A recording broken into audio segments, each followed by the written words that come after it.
Bismillahirrahmanirrahim. Assalamualaikum warahmatullahi wabarakatuh. Kembali lagi kita bersua di channel Menuntut Ilmu Mengejar Hikmah. Kali ini kita berada di konten podcast Ayat-Ayat Bicara.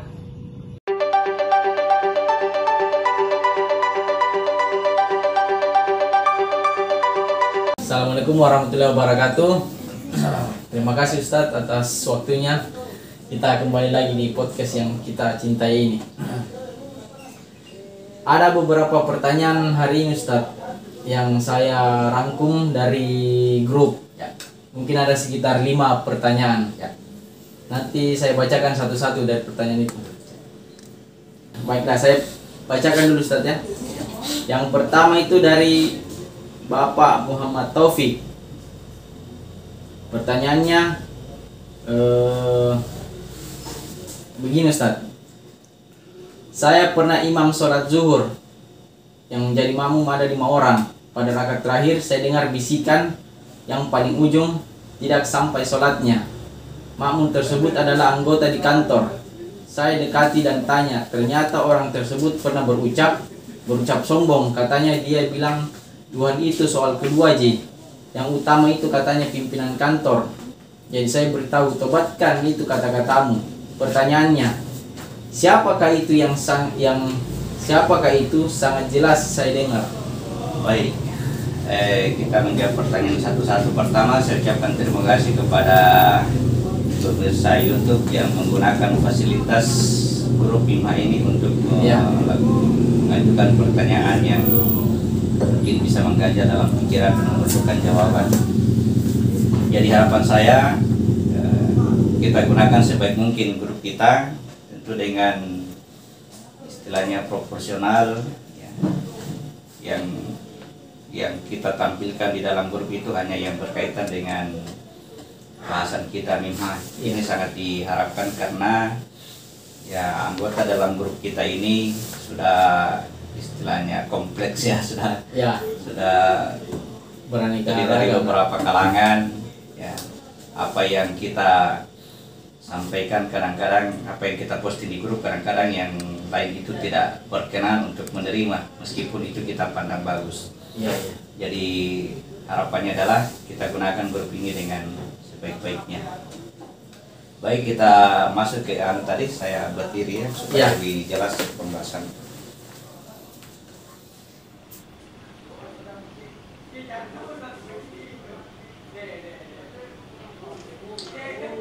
Jadi pertanyaannya, bisikan siapakah itu? Jadi dalam kondisi kita sekarang, jiwa kita berada di dalam ini ya, ini yang bermakna jiwa. Inilah jiwa kita yang menerima 2 macam bisikan. Bisikan fasik itu asalnya dari bawah, ini dari kekuatan hawa nafsu pada jasad. Bisikan takwa ini dari ruh yang membawa firman, yang membawa firman dari Allah. Ini bisikan takwa, ini bisikan fasik. Tempatnya yang menerima bisikan ini sama tempatnya, sama titiknya pada diri kita. Nah, sekarang ciri-cirinya ya, seperti yang dialami ini dia akan membisik untuk melakukan perbuatan yang buruk. Dia membisikkan kepada kita agar melakukan hal-hal yang keji ya, perbuatan buruk. Kalau kita mampu mengantisipasi ini, kita tidak melakukan perbuatan buruk, mengerti bahwa bisikan itu berasal dari bisikan hawa nafsu kita, maka dia akan menggunakan kebaikan kita. Ketika kita sudah melakukan perbuatan baik, dia akan berbisik bahwa kitalah yang lebih baik daripada orang lain. Jadi kalau kita lihat ciri-cirinya, apa yang dibisikkan di dalam dirinya tadi menunjukkan bahwa bisikan itu mengarah kepada memuji yang melakukan salat ini seakan-akan dia sampai sholatnya sedangkan yang lain tidak. Ini berbahaya bagi dirinya. Jadi jelas sumbernya adalah bisikan fasik dari hawa nafsu. Kalau bisikan takwa ini dari ruh ini yang menjadikan kita bisa memahami Al-Quran. Ya, jadi dia mengarahkan kepada hal-hal muslim agar kita bisa merendahkan diri, berserah diri kepada Allah, tidak sombong dan sebagainya. Ya. Baik, jadi jelas ya dari Ya, ya. fasik. Sekarang pertanyaan kedua ya Ustaz ya. Dari Bapak Daud. Pertanyaannya begini Ustaz. Saya ada satu pertanyaan, apakah kalau sudah bermakam di titik sujud dan sudah kenal aku, masihkah kita harus tarik nafas? Ya. Kalau sudah bermakam di titik sujud, Iya. maksudnya sudah berhasil naik sampai di atas ini, sudah mengenal aku. Pertanyaannya, apakah masih tarik nafas lagi? Hampir kira-kira mungkin pertanyaannya apalagi perlunya kita tarik nafas Ya, kalau kita ya, sudah mungkin. mengenal aku. Jadi antara ilmu dengan amal, itu diantarai oleh sholat. Ya. Jadi kalau ilmunya itu sebut dia ma'rifat, dia sudah mengenal aku, ya. Sekarang aplikasinya, kalau ke dalam aplikasi itu, ya, menunjukkan bahwa dia sudah mengenal aku. Iya. Ya, kadang-kadang secara ma'rifat dia sudah kenal aku, begitu masuk di aplikasi tidak tepat. Katakan di sini mengatakan la ilaha illallah, tidak Tuhan selain Allah. Begitu dipraktikkan, ternyata masih ada Tuhan lain. Secara perbuatan masih ada Tuhan lain. Kenapa? Ini karena sholatnya belum lengkap. Jadi sholat itu mengantar pengenalan tentang aku agar masuk kepada prakteknya. Jadi tidak hanya sekedar begitu sudah mengenal selesai, tidak. Ini yang berujung pada amal, karena ini belum bermanfaat. Nanti sudah dipraktekkan, dalam hal ini zakat ya. Zakat itu artinya menggunakan jasad ini untuk bisa melaksanakan tugas kekhalifahan. Nah, kemudian yang kedua bahwa Allah katakan siapa yang mengatakan alladzina qalu rabbunallah, artinya sudah sampai ke sini. Dia sudah mengenal aku. Orang yang mengatakan Rabbnya adalah alif lam lam ha seluruhnya. Tapi kemudian summa istaqamu, kemudian dia istiqamah. Jadi kata istiqamah ini, istiqamah memerlukan ya, latihan terus supaya dia tetap berada pada posisi ini. Jadi meskipun sudah mengenal, masih sangat perlu bagi dia untuk menjaga pengenalan itu, ya, agar dia tetap melaksanakan supaya dia tetap berada pada posisi istiqamah namanya. Nah, kemudian dengan melakukan seperti itu menunjukkan bahwa dia mensyukuri keberadaannya jasadnya selama masih dipakai, ya, mensyukuri ilmu pengetahuan yang diberikan kepadanya untuk bisa sampai ke sana. Oke, Jadi titik bukan sulit, lagi, ya. Jadi itu perlunya melaksanakan, mempraktikkan itu sampai habis ya, sampai kita tidak berdaya. Jadi yang kita kerjakan adalah baca kitabmu, ini baca kitabmu, dirikan sholat, tunaikan zakat. Berarti Itu satu paket.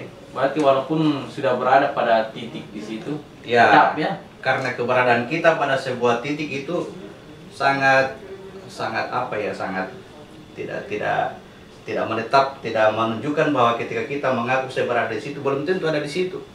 Karena pergerakan naiknya titik ini sampai ke atas, ini bertahap. Kalau kita bergerak dari sini ke sini, kita akan merasakan seakan-akan sudah sampai ke sini. Padahal baru sampai di sini. Padahal baru masuk Ya. ke titik kedua. Dari sini ke atas masih ada lagi. Jadi kita berpikir bahwa saya sudah mengenal, ternyata pengenalan kita baru tahapan di bawah ini. Jadi kita tidak bisa mampu mengukur di mana keberadaan kita sampai kita betul-betul diperlihatkan oleh Allah titik habisnya, dan titik habis itu mendekati kematian. Titik habisnya artinya inilah yang kebenaran yang sebenarnya. Kalau itu dimunculkan, tidak akan lama sesudah ini akan berlepas diri dari raga ini. Jadi kalau kita katakan saya sudah mengenal Tuhan, saya sudah mengenal ini aku. Ya. Tapi apa yang dikenal itu apa yang di bagian mana pada diri. Oh, berarti Jadi jangan mau menganggap diri sudah sampai. Itu sangat merugikan diri kita sendiri.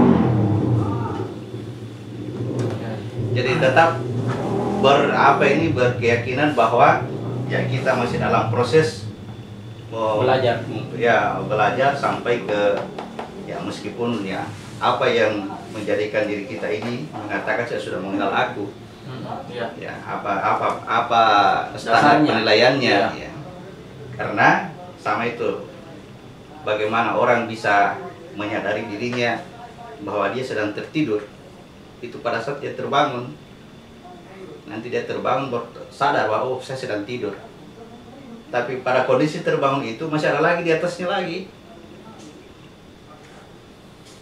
Begitu terbangun, oh, ternyata tadi saya tidur. Setelah sadar-sadar, ternyata saya bodoh. Kapan tahu dirinya bodoh? Saya tidak diperhatikan sesuatu yang menjadikan, saya tadi bodoh. Tadi saya tidak tahu diri bahwa saya bodoh. Jadi sebaiknya jangan mau lihat diri kita berada pada puncak ilmu. Tetapi ini yang ketika diperlihatkan seluruhnya, Allah memperlihatkan. Jadi Allah akan memperlihatkan sebagian dari tanda-tanda pada diri dan segenap ufuk sampai jelas bahwa ini adalah kebenaran. Yang diperlihatkan itu sebagian dari tanda. Karena kalau diperlihatkan seluruhnya berarti sama dibahasakan dia sudah khatam Al-Quran. Nah, Rasulullah itu ketika sudah khatam Al-Quran 9 hari setelah itu dia meninggal, dia wafat. Jadi perlu dikerjakan ini satu paket. Baca kitabmu, dirikan sholat, tunaikan zakat, istiqamah, tetap berada pada keadaan itu. Jangan melihat diri kita sudah berjalan terus ya sampai waktunya habis. Kita tidak punya ukuran apakah standar tertingginya dari apa yang kita pelajari ini, kita tidak punya ukuran. Tapi kita bersyukur diberikan kitab, diajarkan cara memberikan sholat. Nah ini supaya praktek zakatnya itu, ya praktek zakat yang kita lakukan itu pun kita tidak bisa menilai bahwa ini bisa menggantikan diri kita atau tidak. Seluruhnya dikembalikan ke Allah. Harus perlu tawakal. Sudah segala kekuatan daya ini diserahkan hanya kepada Allah. Kemudian hasilnya seperti apa serahkan juga ke Allah. Semuanya. Baik, lanjut. Untuk pertanyaan yang ketiga, Ustaz ya.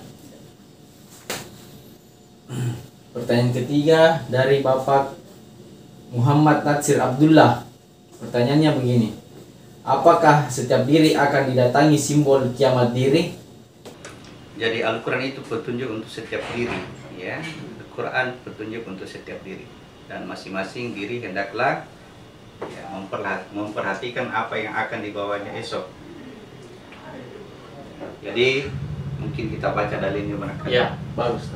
Surat ke-59 ayat 18. Surat 59 ayat 18. Surah 59 ayat 18. Wahai orang-orang yang beriman, bertakwalah kepada Allah dan hendaklah setiap orang memperhatikan apa yang telah diperbuatnya untuk hari esok, akhirat. Dan bertakwalah kepada Allah. Sungguh Allah Maha mengetahui terhadap apa yang kamu kerjakan. Ya, jadi Allah menurunkan petunjuk kepada Al-Quran agar setiap diri memperhatikan dirinya. Jadi ketika di dalam Al-Quran dikatakan bahwa ada tanda-tanda kematian untuk kiamat diri, berarti tanda itu dipastikan akan datang pada setiap diri. Lanjut. Ya. Untuk pertanyaan berikutnya Ustaz, dari Bapak Muhammad Taufik lagi. Ya. Pertanyaannya begini Ustaz.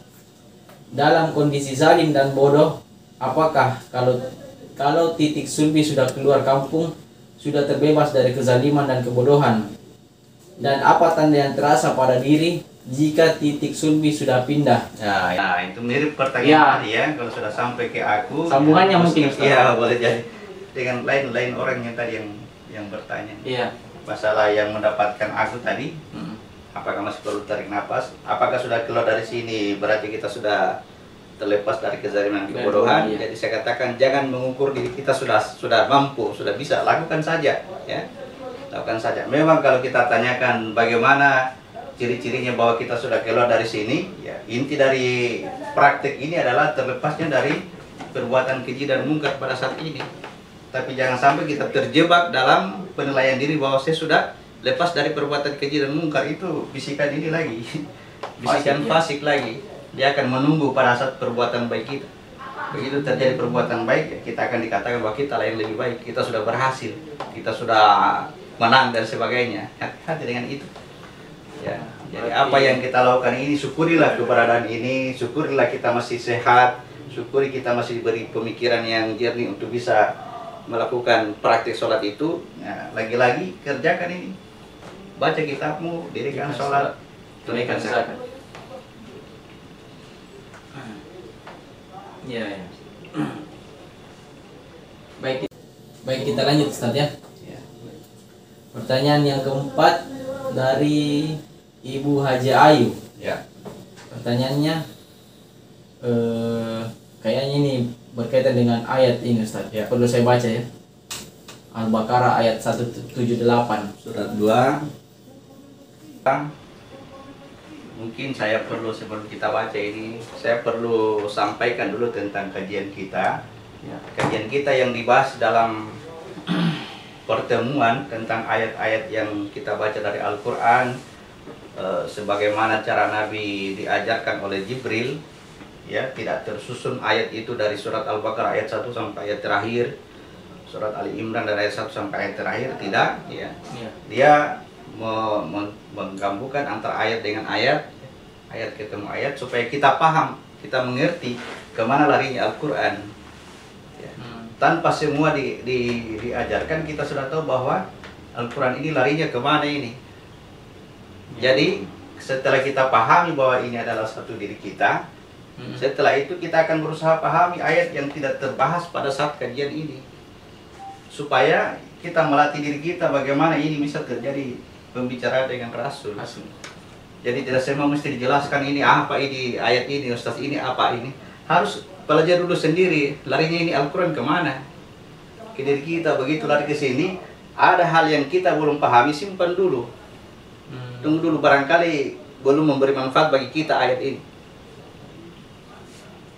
Manfaat yang saya maksud itu adalah tentang ini. Kita bisa diberikan ilmu untuk bisa dipraktekkan.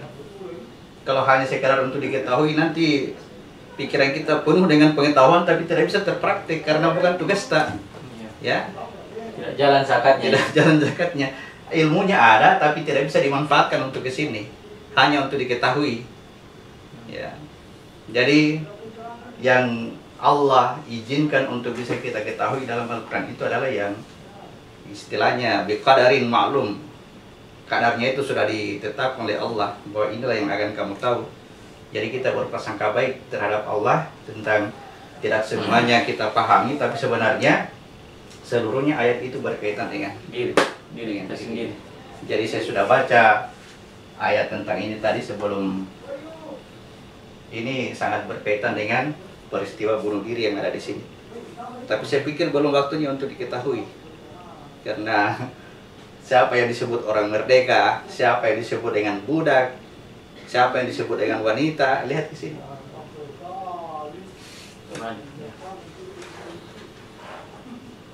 Karena ini harus perlu ayat-ayat di belakangnya ini untuk bisa sampai ke sini. Ayat-ayat yang menunjang Panjang ya, ya, untuk menunjang ini, karena ini kelasnya sudah tinggi nih. Orang sudah biasa mempraktekkan metode tafakur dan sebagainya. Berarti kita lanjut ke pertanyaan berikutnya ya. Ya, jadi yang saya perlu sampaikan kepada penanya tadi Ibu Aji bahwa ya beginilah cara kita belajar.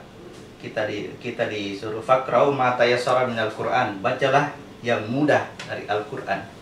Bacalah yang mudah. Artinya kalau kita kesulitan, kita simpan dulu. Suatu ketika sudah mengalami spiritual misalnya dari apa yang kita kerja, tiba-tiba terbuka hijabnya, oh mesti ditambah lagi dengan ini.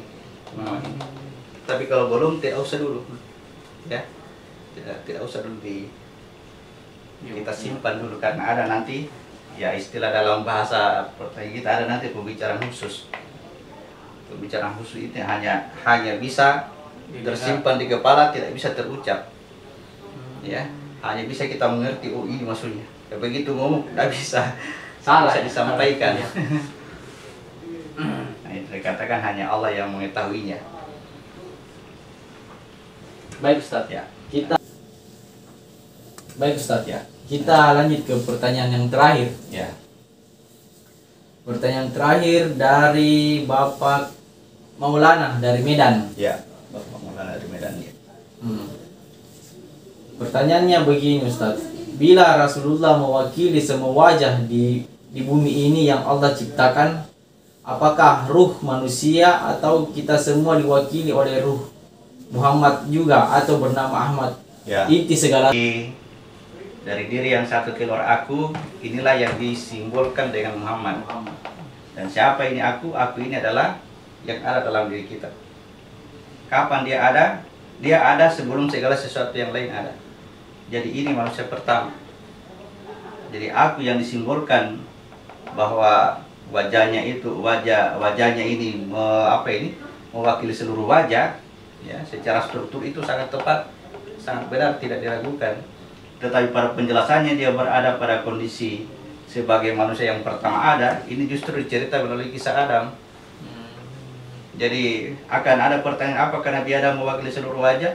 Dipastikan iya. Karena yang perlu itu adalah kita mengerti siapa itu Muhammad. Ya. Nah, itu Muhammad mewakili seluruh wajah. Lalu kemudian apakah ruhnya diwakili oleh ruhnya beliau juga yang bernama Ahmad? Ya, memang betul Ahmad, tetapi dalam Al-Quran dicerita sebagai Isa. Tidak ada penjelasannya di dalam Al-Quran bahwa Ahmad itu menghidupkan orang mati, melihat orang yang buta. Dia cerita seperti itu. Meskipun nama ruhnya itu Ahmad, tapi dalam Al-Quran disebut sebagai Isa, diwakili oleh nabinya. Yang notabene Isa ini pada bahasa yang lain sebelum bahasa Arab datang, dia disebut dengan Yesus. Ya. Pada bahasa yang lain, nah, ini harus kita terima bahwa ketika mereka mempertuhankan Yesus pada dimensi ruh, ini berarti ketuhanannya yang sampai pada ruh. Ini yang disebut dengan Nasrani. Tidak selesai, Tuhan itu tidak selesai, masih ada lagi di atasnya.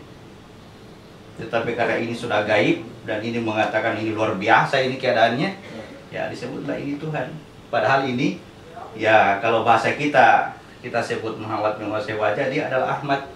Betul, tapi kalau Ahmad, ruh itu diwakili oleh seluruh itu diwakili oleh Ahmad, mungkin kita akan mencari ilmu yang lain yang ada di luar Al-Quran tentang Ahmad ini, yang menjadikan kita berpaling dari kebenaran karena ada ilmu tambahan. Diceritakanlah Ahmad itu oleh ulama ini, hati-hati, karena penjelasan tentang ruh itu sudah dalam Al-Quran dalam bentuk Isa, dikiaskan melalui Nabi Isa. Jadi cukup yang ada di Al-Quran. Kalau ada yang tambahan, ya hati-hati. Kalau bukan dari Nabi, hati-hati. Meskipun ya dari ulama besar, dari kiai yang sudah pernah entahlah bagaimana, jangan sampai terlalu heboh ya. Karena Isa ini tugasnya ya seperti dalam Al-Quran, dia itu hanya mengantar saja, mengantarkan keberadaannya. Ya aku. Jadi setelah dia datang dia memberitakan bahwa akan datang lagi seorang yang bernama Ahmad, karena dia kondisinya ruh, ya. Kondisi Isa dia adalah ruh, jadi yang dia lihat itu adalah Ahmad. Tidak sampai ke atas, kalau ke atas itu adalah Ahad. Itu rahasianya. Jadi ya ingat, satu diri. Aku ini satu diri, aku diantar oleh ruh. Ya, inilah yang diceritakan dalam Al-Quran bernama Isa.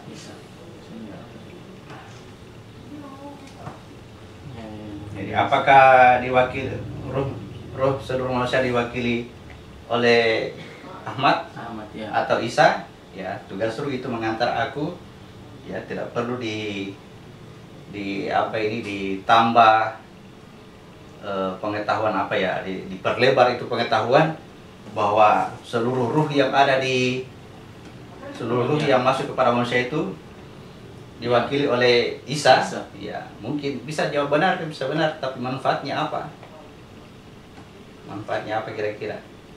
Artinya jangan sampai pengetahuan kita ya terkesan sangat mendalam, padahal terlalu melebar, tidak Nah, masuk juga. kepada penyelesaian masalah. Ya. Penyelesaian masalah. Jadi apa yang diajarkan melalui Al-Quran itu adalah membahas, menyebutkan, menjelaskan tentang siapa aku, kamu, dan masalahnya di mana. Kemudian diajarkan teknik untuk menyelesaikan masalah ini. Ya, jadi kalau pengetahuannya terlalu melebar sehingga lupa bahwa masalah ini tidak diselesaikan, kita akan sibuk berdebat dalam konteks dalam keilmuan saja. Mengadu apa ini? Adu keilmuan, adu argumen. Karena Allah sudah mengingatkan, wa ma tafarraqal ladzina utul kitaba illa min ba'di ma ja'ahumul ilmi baghyan bainahum. Orang-orang yang ahli kitab itu tidak berselisih, tidak bertengkar kecuali sudah diberikan kepadanya ilmu dan penjelasan, lalu ada rasa iri dan dengki pada diri mereka. Terjadilah pemisahan, terjadilah golongan-golongan. Masing-masing akan merasa bangga dengan golongannya. Jadi sebenarnya itu tidak penting, tidak perlu. Yang perlu itu adalah ilmu yang bisa menyelesaikan masalah yang ada pada diri kita. Setelah kita ketahui diri kita, masalahnya di mana, cari solusinya melalui petunjuk Al-Quran.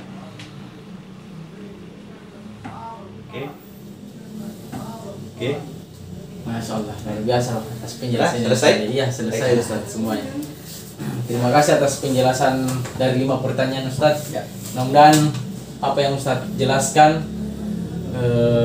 mudah-mudahan para penanya bisa memahami, Ya. dan mudah-mudahan kita diberikan taufik semua oleh Allah Subhanahu Wa Taala.